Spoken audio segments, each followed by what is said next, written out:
Welcome to the I-80 Club and the second I-80 football show. Josh Peterson here, and I am so happy that you have joined me for another episode. If you missed the first I-80 football show that I did in the middle part of July, great conversation looking back at Matt Rule, year 3 at Temple, year 3 at Baylor. And in the course of that episode, I mentioned, hey, the I-80 football show, it's going to start when the football season gets going, but another soft launch, kind of like that one was a soft launch as well. And today's guest is Michael Weinreb, an author of multiple books, a former writer of my favorite sports website of all time, Grantland.com, and currently writes a newsletter for Substack called Throwbacks. And I reached out to Michael because, as you'll hear in the conversation, he's a Penn State alum. And so I thought, it'd be really fun late in the football season to bring him on to talk about the Nebraska-Penn State matchup, what it's been like watching this Penn State program evolve in recent years and change. What's the pressure going to be like for James Franklin by the end of the season? And he was happy enough to agree to a conversation then, but he also said, hey, if you want to have me on before, I'd be happy to join you. So I decided, let's do another episode, which was kind of like the first one in terms of a soft launch. So the official start of the I-80 football show in terms of a weekly basis will come on Thursday, August the 21st. But before then, Michael Weinreb joined me for today's episode, and it was a really fun conversation. Was going through the Grantland archives earlier this week and actually stumbled upon something that he wrote back in 2011 that I thought would really fit well for the conversation today, because some of the things he hit on certainly matter all these years later. So we talked about that. We also talked about the writing that he did surrounding the Penn State and Jerry Sandusky scandal towards the end of the 2011 football season. That was actually how I started finding Michael Weinreb's writing. And so I wanted to talk about what he wrote, what it was like covering that entire situation as an alum and as someone then who is covering college football, and perhaps how it changed his relationship with the sport. So we talked about that and had to get in a couple of Grantland.com questions towards the end as well. If you like what we got going on here on the I-80 Club, we would love to have you subscribe, whether it's to the YouTube channel, whether it's to whatever podcast app that you use, or on patreon.com/I-80 Club. We have bonus episodes. We are finishing up the Growing Kick Chronicles, and that has been such a fun project, as well as the most recent episode was the top 5 of the 5 worst losses for Nebraska football over the last decade. We'll have an epilogue coming up next week, as well as we kind of finish up the summer and get ready for another college football season. Volleyball State, they are ramping up their offerings. And so if you want all that we have to offer, myself, Jack Mitchell, Volleyball State, and maybe some other stuff that we have going on soon too, go to patreon.com/I-80 Club. You can subscribe there, or again, free on YouTube, free on your favorite podcasting app. We are available there. But enough about what we have coming up. Let's get to today's episode with author Michael Weinreb here on the I-80 Football Show.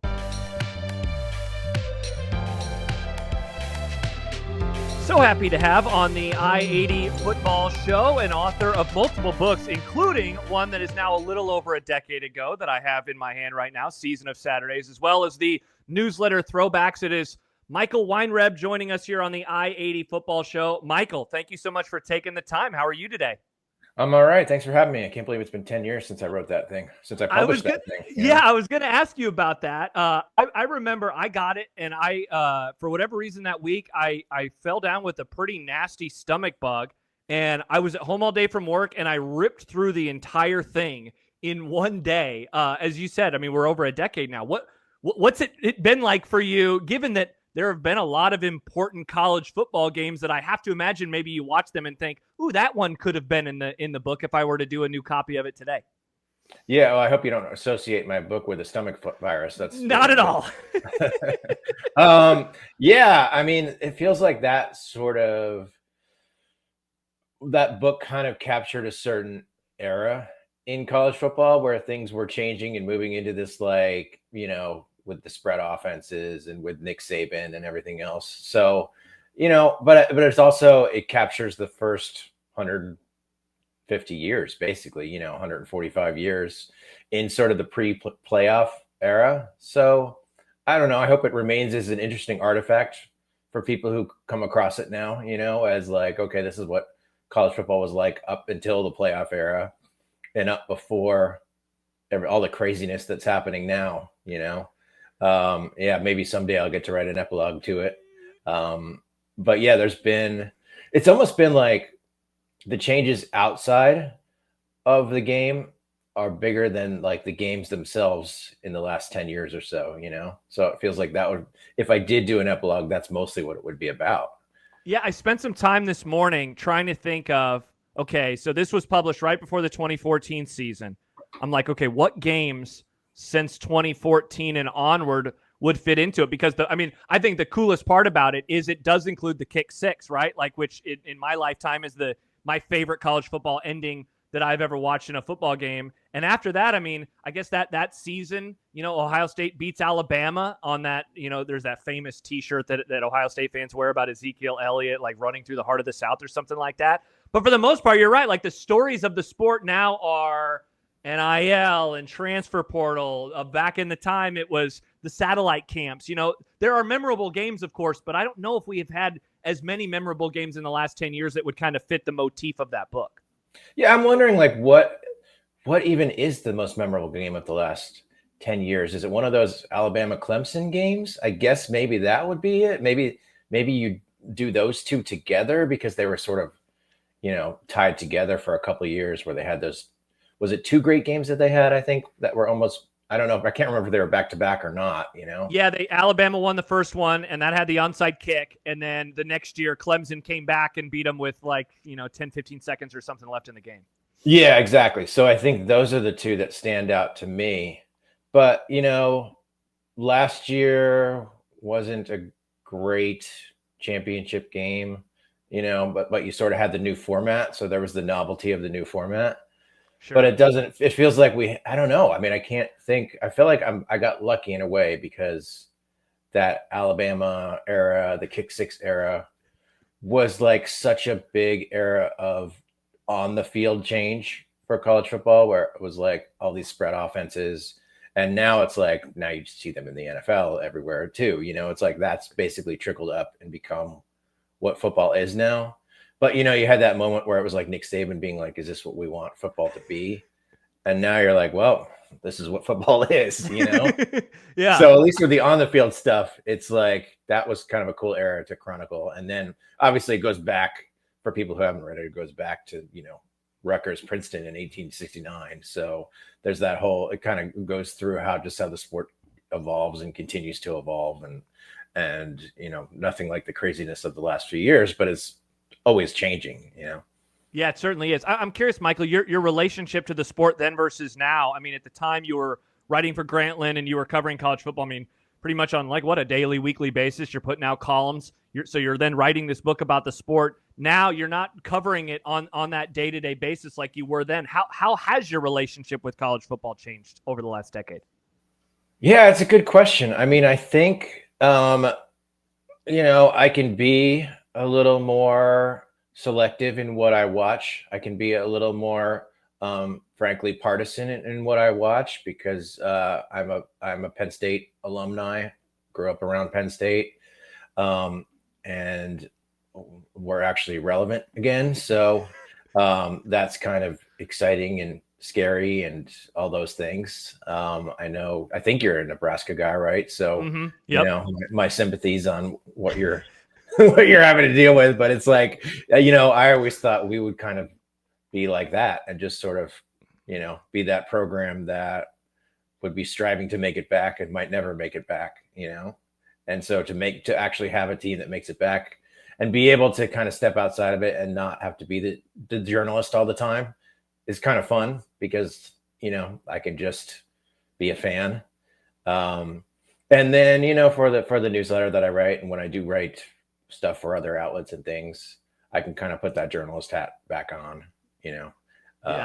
And it's I think that's just how it is for a lot of writers and journalists these days, is that you can do both of those things. If you can separate yourself and sort of have the fan hat and have the journalist hat, and it's not the perfect scenario, but that's just how things are now, with in the era post Bill Simmons, that's just kind of how the world works these days, I think. Yeah, definitely. I was going to ask you about Penn State a little bit later on in terms of the current iteration. I'll do so now, though. How would you describe the current relationship that fans of Penn State have with James Franklin? Because, from the outside looking in, I don't know how many times this offseason I've heard or said the words pressure, natty or bust, anything like that, ahead of what seems to be the most important season of his coaching career. How would you describe that relationship kind of broadly with the fan base and yourself as well? I think there's a wariness among the fan base of him.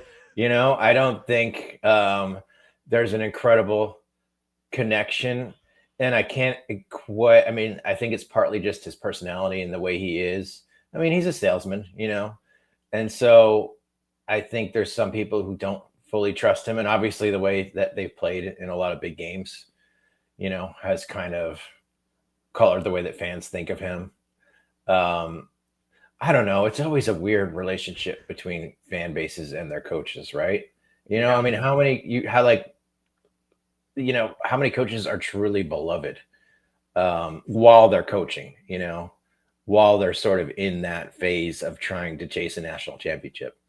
Not that many, I don't think. I mean, you look at Ohio State. I was going to say Ryan Day was the first guy that I thought of when you started saying that. Yeah, I mean, they wanted to fire the guy, and now I don't think they don't know what to do, So I think Franklin's kind of in that same boat where people don't trust him to win a big game, and now it's like, it's now or never, dude. You got to do it. So, and there's always going to be 20 to 30% of the fan base who is completely irrational and insane anyway, of pretty much every fan base.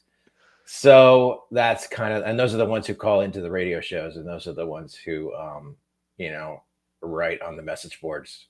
So you often get kind of a skewed impression of it. And for people like me who are just like happy that there's actual relevant football to watch again, I'm just like, this is great, and I'm not going to get mad about it, because I realize, like, especially when you're a Penn State fan, you realize where things were, 12 years ago, and how the program almost didn't exist. So that sort of helped me to just savor it and be like, okay, I'm just going to enjoy the ride here, even though I don't enjoy the actual games because they're just so tense and, yeah. Yeah, know that feeling. You mentioned 12 years ago, and I wanted to ask you about some of your writing in 2011 in just a moment, but I was scrolling through your archives, and I stumbled upon a headline of a story that I don't remember reading, but that when I first saw it, and then I opened it up, and I was like, okay, I do vaguely remember this. You wrote, the title of it was "The Big Ten Isn't Going to Stand in the Way of Progress Unless It Can." And one of the things that you wrote, because this is in the lead up to the 14 playoff, and if that was going to happen, you said the Big Ten has no reason to care what its fans think because they know they've already got us hooked. And I read that today, or in 2025, and I couldn't help but think of Tony Petitti and the 16-team 4-4-2-2 yada yada yada plan. And I guess the first thing I thought of was, wow, the more things change, the more they stay the same with this league, where it's just like, what do you want as fans? We really don't care what you want as fans. Yeah, and especially now that they're just chasing every penny they can get because of this NIL stuff, they really don't care, I mean, they didn't care. I don't remember if I wrote that like when Rutgers and who joined the league with Rutgers? Rutgers and Maryland. Rutgers and Maryland joined the league.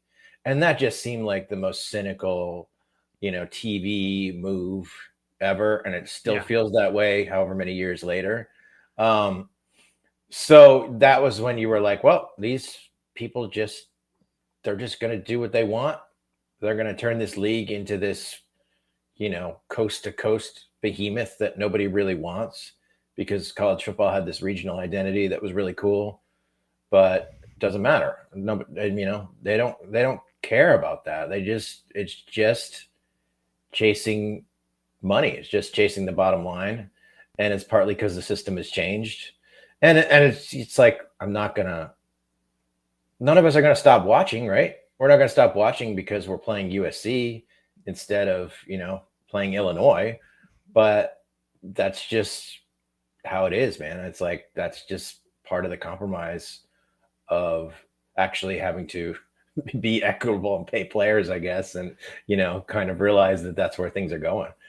Yeah, absolutely. The other thing that stood out to me, like if that first thing was kind of prescient, the other was, and so you wrote how much college football had changed, and you said the Big Ten and those involved really don't have to care about public perception. They rely on the fact that Midwestern land-grant colleges will continue to churn out millions of blind loyalists like me, kind of like what you're just saying, for decades to come. Even if the Big Ten never wins another national championship, even if the Midwest recruiting base continues to deteriorate, even if it keeps ceding competitive ground to the SEC and the Pac-12 and the Big 12. And so now we take a step back to today, Michael, and like a month later, Ohio State hired Urban Meyer, and suddenly like everything changes. Like when you look back now on that moment in time, because I read that and it's like, wow, the Pac-12 is dead. The Big 12 has very much ceded ground, and the SEC and the Big 10 seem to be competitively more equals than I can really remember in my lifetime. Like, how shocking is it to you knowing how you felt in that moment? Fast forward to 2025, and this is where college football is at today. Yeah, it's strange. I still don't quite understand how that happened, because back when I was kind of writing about the sport on a full-time basis, you could kind of look at the patterns in recruiting and where kids were playing football, and the Midwest was kind of dying out and the East Coast was dying out. And I think that's probably still the case just because of the cultures of those different regions. So I don't know exactly how this is happening or why it's happened. Because obviously football in the South at the high school level is like, I think it's just a bigger thing. I think there's more kids playing football. I mean, I assume those numbers would show that. But for some reason, the Big Ten's just kind of found this way in. At least the top of the Big Ten has kind of found its way in. That's the interesting part, is that it's always like the top of the conference, right? It's like the SEC, the bottom of the conference hasn't been very good the last couple of years, and the bottom of the Big Ten hasn't been that good the last couple of years. But now it's like all these kids kind of wind up flocking to the big programs. But I don't know. It's like everything's up in the air, because then you look at the transfer portal and this idea of like, I haven't even paid much attention to the preseason stuff yet, but like I heard somebody saying the other day that like Georgia Tech is a contender in the ACC, and you're like, well, how did that happen? But it's like these kids, I guess they just bounce around until they find a place that they're comfortable with, or until they find a coach that they're comfortable with. And so it's hard to tell. I mean, I kind of veered away from your original question, but it's hard to tell whether there's going to be this top heavy thing that everybody was worried about, or whether it's actually going to wind up being more equitable, because these kids are just going to hit the transfer portal and try to find a place where they can play and showcase themselves. It's kind of an interesting moment where, at least the last few years, it's been pretty top heavy, but I don't know if it's going to stay that way. Is there a world, Michael, do you think, where we get 5-10 years down the road and we look back on what's happened and we say, actually, it was because of the COVID eligibility and being able to have such veteran-laden rosters? I mean, I think of Michigan a couple years ago, especially. I mean, that roster was super, super old. And even Ohio State last year was fairly old, all things considered. And that once we get past this, and this is the last year of the COVID eligibility, that things revert to form. Or the portal that you just mentioned, obviously name, image, likeness, and now, actual pay-for-play rev share. Can I guess that ultimately shift the balance of power in a way that it has the last few years? I think it could. I think especially if you get a coach who can kind of work the system in the right way. So, if Nebraska were to hire a coach who could kind of recruit and figure out how to sell the program in a new way, in a different way, or just get a really good quarterback or a couple good recruits, it feels like maybe that's kind of sets the seed for something. Just thinking of Penn State, part of the reason that they're whatever they are, top 5 preseason, is because a lot of their best players decided to come back when they didn't really have to come back. They could have gone straight to the NFL, but now you're making money in college anyway, and you can kind of chase the fact that A, maybe I'll win a national championship, B, I'll get more showcase that way, and maybe move from a low first round pick to a high first round pick, or a second round pick to a first round pick. So that's the interesting dilemma, I guess, is like, can a coach who's just starting from scratch or trying to build a program from nothing bring in those kids? Or is it going to be like, these kids want to go to an established program where they can kind of stay there for a couple of years and, up their own stock and maybe win a national championship? It's an interesting moment to see. I don't know. I mean, we're always like, oh, it's going to go this way, it's going to go that way. And maybe it just doesn't go. And maybe it's just like random where, somebody like Georgia Tech is like, shit, they're in the playoff. I don't know how that happened, and then it's like, okay, well, Ohio State's in the playoff again because they always are, So I don't know. It'll be interesting to see. I mean, that's what we have with basketball, I guess, right? Is where you have Kansas making the tournament every single year. And then you have, well, you used to have Cinderellas. Now you don't have them as much anymore, but it used to be that balance, which was what made it great. So I'm hoping that's what college football becomes, where a team like SMU last year, or like Boise or somebody is able to kind of play on that level. Yeah, it's interesting. Still, Yeah, it's interesting you say that because, the team that came to my mind for a moment, of course, was Indiana last year. And I mean, last year's regular season, I thought was one of the most kind of, fun is probably the best word for it, but it was just pretty wild on a week-to-week basis, right? We saw a lot of upsets. It reminded me in some ways, and, everyone, take a shot now, the drinking game, it reminded me of 2007 a little bit. And yet in the end, what happened in 2007? It was LSU versus Ohio State. What happened last year? It was Ohio State versus Notre Dame. So it's like, as fun as the regular seasons and even the playoff was last year, it still ended up with some of the most blue blood matchups that you can have. And I mean, like, if that's the trade-off, is like weird seasons with upsets, and then in the end we still get what we usually would, like, I don't know. I'll take that trade if it means some fun games, September, October, November. Yeah, I mean, I think that's true. I think that's probably where we are right now, which is kind of what the NCAA basketball tournament is too, right? Where it's pretty rare. You had, well, oh my God, I'm forgetting Butler, right? That made the Final Four 2 years in a row with Brad Stevens, Yeah. So you have that every so often, but it's still pretty rare for a team like that to make the Final Four, to make the championship game. But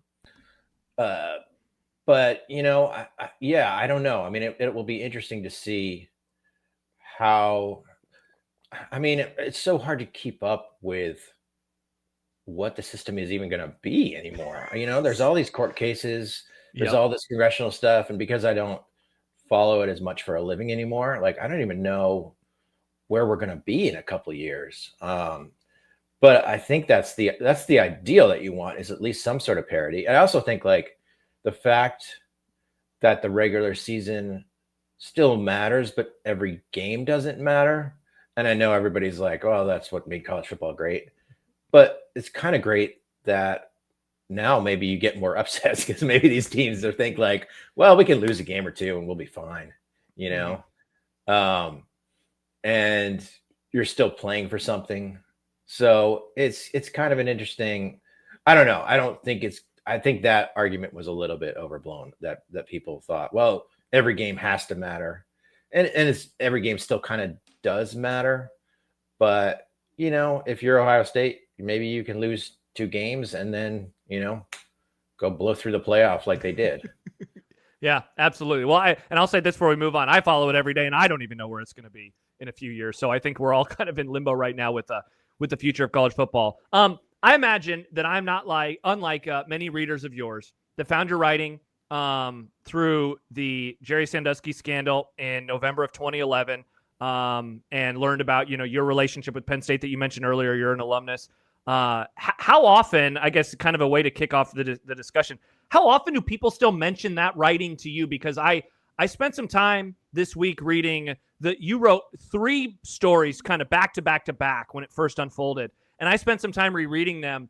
And I have to imagine that because a lot of the words from 14 years ago were still sticking with me today. How often do people come up to you or write to you to mention like, yeah, I still think about some of the things that you said back then?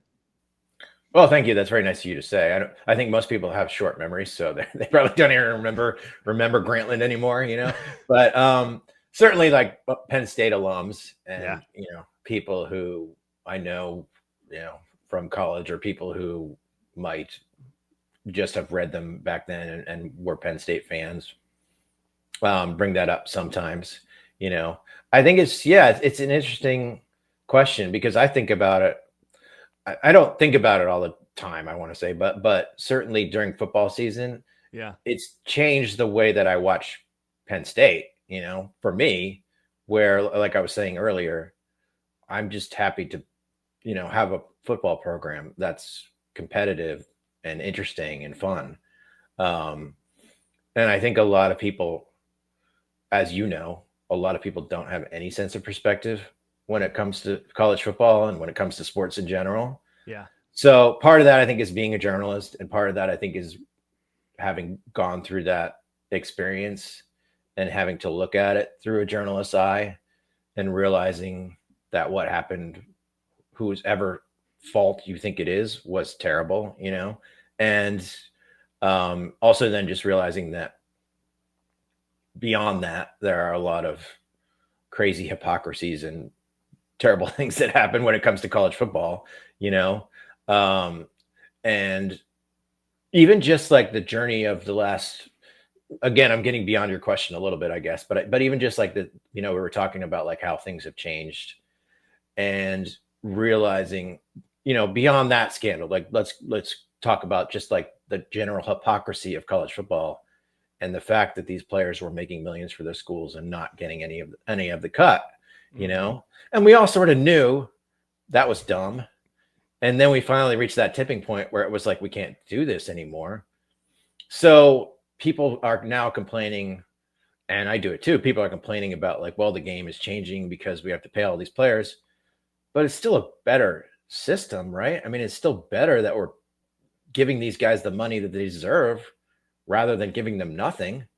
So, in that way, you kind of just have to accept that this is a better system and that it's maybe going to change the way you watch the sport. It's going to change the way things are. And we can complain about, the conferences, the way that they just chase every dollar without thinking about the fans, certainly. But the overarching system is better now, right? I mean, it's just better. It's better for the players, certainly. Yeah, it absolutely is. And it's odd in a way that moment, I mean, it's this dividing line, I think, for a lot of us who watch cover college football, we're fans of, or are fans of Penn State. But it's also this dividing line of like, it really put into perspective scandals, because for those who remember, or those who don't, that was the exact same year that Ohio State and Jim Tressel and Tattoo-gate and all of that unfolded. That was, 4 or 5 months earlier, around Memorial Day, when he ends up leaving that program. And that at the time was like, oh my gosh, I cannot believe Ohio State's doing this. And then, of course, this unfolds later that year. And from that moment on, I know that I personally never viewed any of paying players or free gear, or a free house in the case of Reggie Bush. I know that it changed how I viewed everything, because this specific thing, I mean, this was an actual crime rather than breaking a rule in a rule book. Yeah, and it was one of the most heinous crimes you can imagine too, So I mean, I think that's true. And I think it was an interesting moment because it was also kind of the beginning of social media. It was like Twitter was still really young. And so to sort of be in for just like my 10 minutes in the middle of that, and sort of having people just spout off uninformed opinions one way or the other about this stuff was pretty interesting. But I think what it did was it did sort of I think that's an interesting thought, and I hadn't really thought about it before, but it did put everything in perspective in terms of who cares if these guys are getting, free tattoos? Why are we even arguing about this? Why is this even a thing? So yeah, it was an interesting kind of this, like, at least for me, this like watershed moment for the way media was changing and the way that college football was changing. Yeah, along the lines of media was changing, and you said this earlier in the conversation. Kind of the Bill Simmonsification of sports media and fandom. You wrote, and this was in the first piece after this happened. You says, "I know that I'm too emotionally attached to the situation to offer any kind of objective take, though I don't think I realized how emotionally attached I was until this occurred." Like, I'm asking you to kind of go back 14 years, but I wonder if you could unpack those words a little bit more and maybe how that showed itself for you as you are a fan of the Nittany Lions. They're having a really good season at this point. They'd only lost one game, and oddly enough, they played Nebraska the week that everything unfolded. That's right. But then you're also having to write about it, and you're having to unpack the feelings of being a kid, and you have some, great stories in there about what it was like growing up in State College. How did that emotional attachment show itself like that, where it seemed to ramp up even more for you? Yeah, it was just, well, the thing about it was that it just happened over a weekend, Yes. It was like Joe Paterno is this legendary coach in my hometown where I grew up. And he's getting old, and everybody's thinking, well, when is he going to retire? And then over the course of a weekend, it's like, well, did he or did he not sanction child abuse? And sort of this idea that his longtime defensive coordinator was, doing horrible things to children. And then everybody acted like, well, everybody in the town knew about this, but that's not, that's definitely not true, Yeah. But it was just like over the course of a weekend. And then it was like it was like a Monday night, and I'm turning on CNN, and there's like a CNN reporter in State College because the students are going crazy and, throwing rocks at cars or whatever, and doing stupid student things because they don't know what else to do. It was just like that. It was just like this, the narrative just completely turned, It was like this guy who was basically viewed as a saint was suddenly viewed as like the worst person on the earth, Mm-hmm. So to have that turn so suddenly, you couldn't help but think about, well, what does all this mean? And why am I so attached to this in the first place? And it sort of made, over time, it made me appreciate that attachment. It made me appreciate that, hey, I live in California now. I live 3,000 miles away from where I grew up. But when I go back there, it still feels like home, and that's still where my parents are, and there's a, connection with my parents of going to the games and walking to the games, and just that culture of college football that people who don't follow it sometimes don't understand.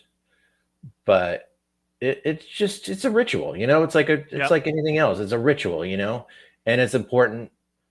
I think it's important that it exists, and it's uniquely American. Nobody else has college football. We have college football. It's our thing.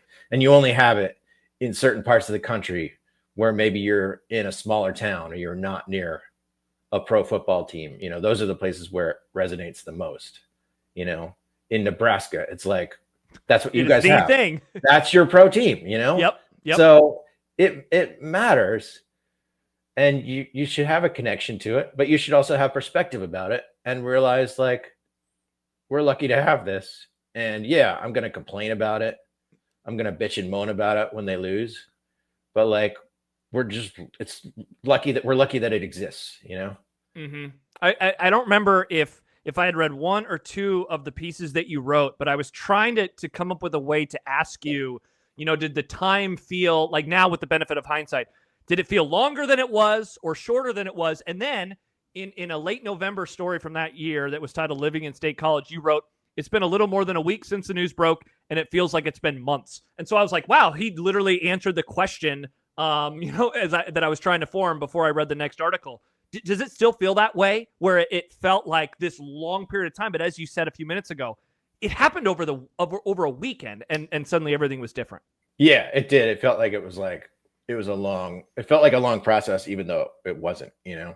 It felt like everything, like I said, everything just sort of changed literally like just on a dime, it was a weekend, so it was very strange in that way.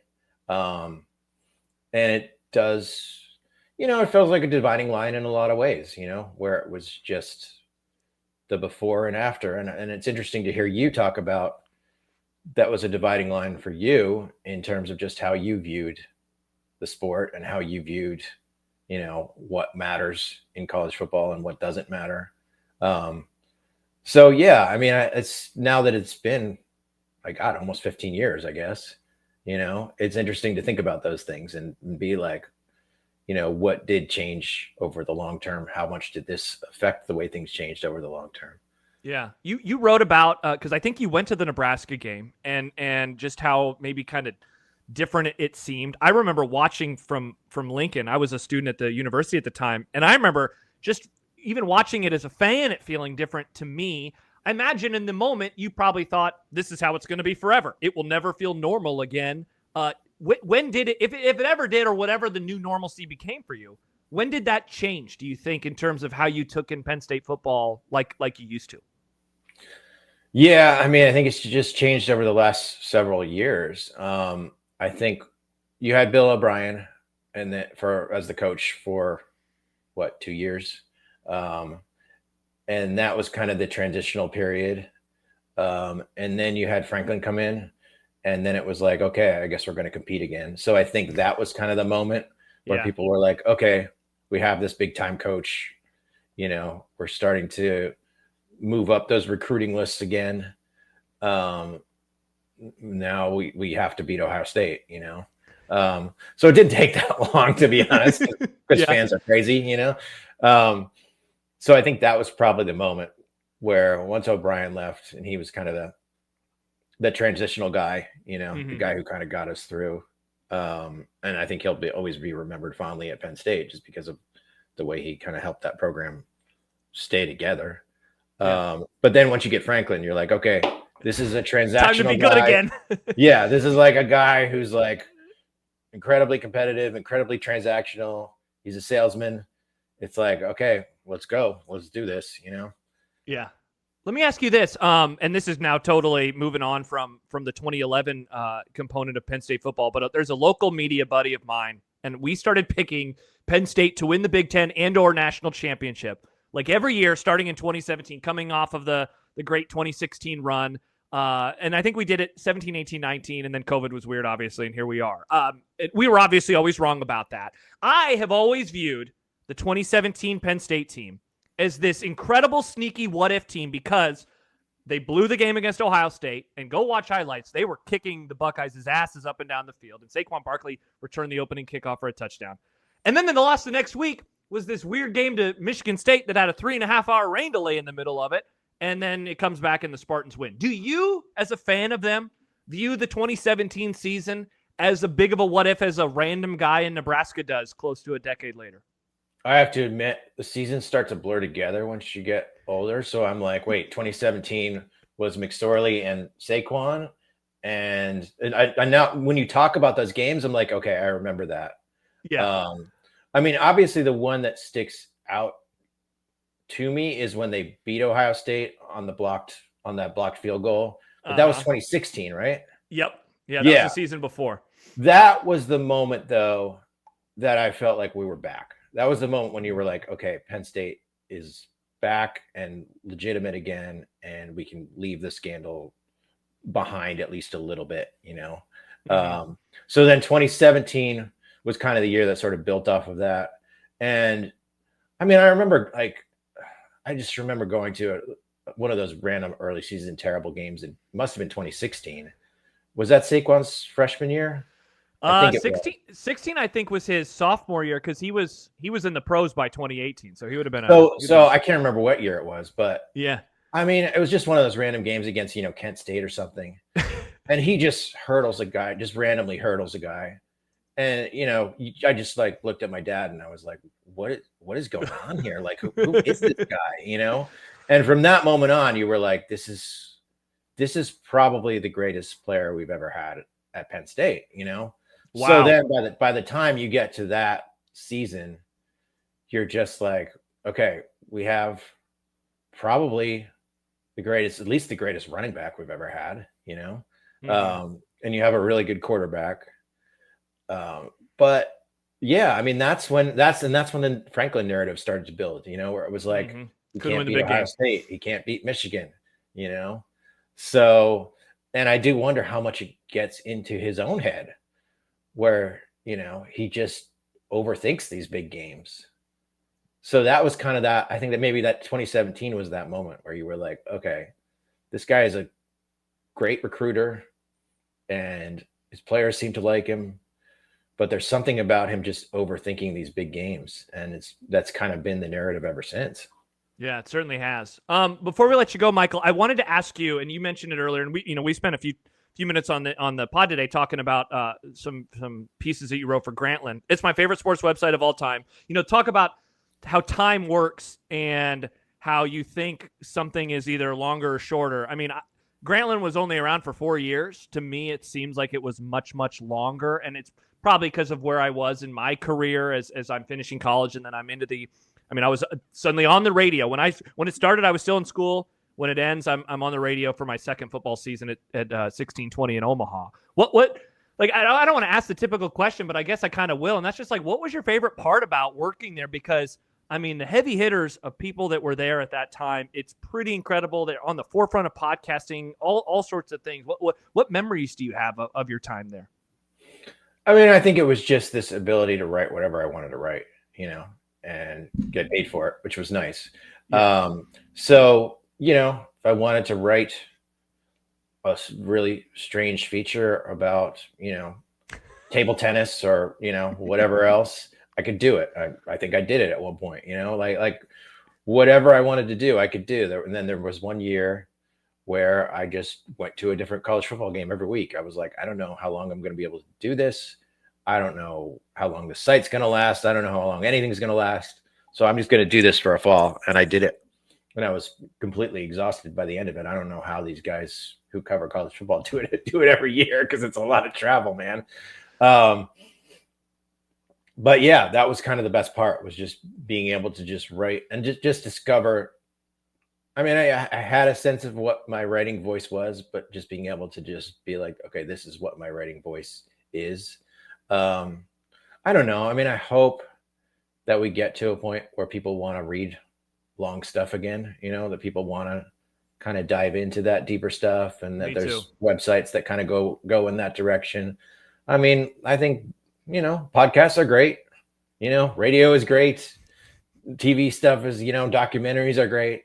But there's just something about the written word that's different, you know? And I hope we get past this, like, you know, kind of quick hit social media stuff and kind of are able to get our attention spans back and start being able to do some of that stuff again, you know? I think Substack is kind of a step in that direction. So, Yeah, you say what you did there, and about, especially, you could do whatever you wanted. And the first thing that came to my mind was, wow, the internet was just such a different time. Even though it's not that long ago, but you know, the ability to just do that, I mean, it seems like it's of a completely different era, and not just it was one era ago. I mean, that seems like it was 3 or 4 eras ago, and yet it's really not. Yeah, it does. I mean, it feels like we've just, like, the culture just accelerates so fast now, you know, and things change, and it's like, this is a trend, and then it's like, nope, that's not a trend. We're going in this direction, you know? So I don't know where we wind up, but I'm just like the rest of us, just trying to survive, you know? Yeah, certainly. Michael Weinreb, author of multiple books. I mentioned it at the start of the conversation. Season of Saturdays, a history of college football in 14 games. It's over a decade old, but it is really, really good. I poked through some of it in preparation for this interview, had a great time. And he just mentioned Substack. He has a Substack there called Throwbacks, a really fun read last September about Tim Walz ahead of the election. And so obviously some of that's not going to age very well because the election did unfold. But of course, Tim Walz, a Nebraskan, and I very much enjoyed that one. I initially reached out to Michael to have him on ahead of the Penn State-Nebraska game in November. That will happen, so we'll talk again down the road. But Michael, I really appreciate you coming on and kind of reminiscing about your career. So than that one. I guess we could focus more on the season at large. Really appreciate you joining the podcast today. Yeah, thanks. I'm excited to. It's strange. It's this time of year where you're like, I need to start paying attention to college football and figuring out what exactly is going on. So this is kind of my kick in the butt to be like, okay, I better start reading some stuff. Oh, awesome! Thanks again for joining us. Thank you. Thanks again to Michael Weinreb for joining me on the I-80 football show. Looking forward to that other conversation that we'll have towards the end of the college football season, where we talk about what in the world is going on with Nebraska and Penn State by that point in time. If you liked what you heard, would love a thumbs up here on the YouTube channel or a 5-star rating and review on your favorite podcasting app. And again, you can visit patreon.com/I-80 Club. And for as low as $5 a month, you'll have access to what we do. For $8 a month, you'll get access to our Discord server. We have some Volleyball State stuff going on there as well. Again, this podcast will be weekly starting on Thursday, August the 21st. I already have about 6 or 7 guests booked for the football season. Won't just be college football. There will be some NFL guests as well, and I am incredibly excited for that. But before that, we'll have the final episode of the Groin Kick Chronicles, the epilogue. Still some bonus stuff, though, going on with that as well, with another Be Kind Husker Rewind to come. Thanks again to Michael Weinreb for joining me. Thanks to you for checking out today's I-80 football show. I'll be back on Thursday, August 21st. Thanks again for checking out the I-80 Club.